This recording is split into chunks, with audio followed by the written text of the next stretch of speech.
when Stalin died. Yet another terror wave was under way, the doctor's plot.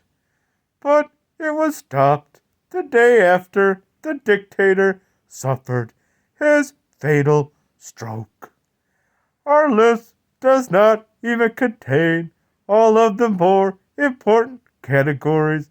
No mention, for instance, has been made of the destruction of Soviet genetics and the killing of leading geneticists such as N. Vavilov.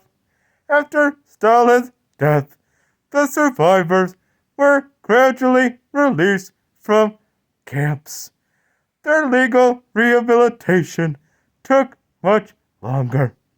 Although the army commanders were among the first, the leading political victims of the purge were rehabilitated only in 1988, and a few, for a variety of reasons, were not rehabilitated at all.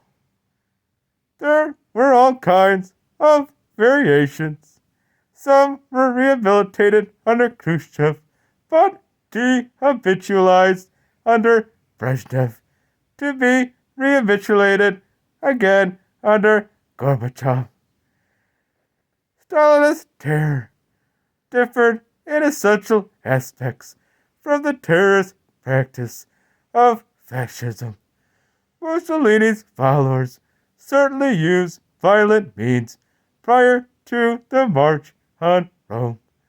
But once Il Duce was in power, only a handful of people in 20 years were executed for political reasons, and the number of those exiled was in the hundreds. Nazi terrorism was predominantly directed against Jews, foreigners, and active oppositionists.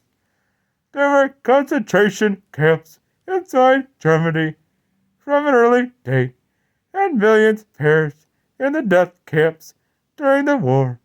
But the machinery was programmed to destroy certain groups of people. It did not operate indiscriminately. There were no purges under the Italian fascist leadership. In Germany, there was one, the so-called Night of the Long Knives, on June 30th, 1934.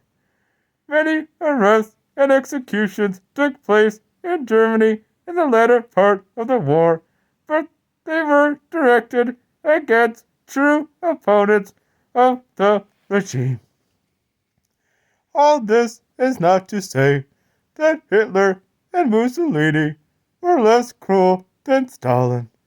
It simply means that they assumed correctly that the majority of the population was loyal, and the mere threat of terror was sufficient to intimidate potential enemies. If Hitler needed forced labor, there were plenty of foreign workers to be exploited, and Italy never experienced an acute labor shortage.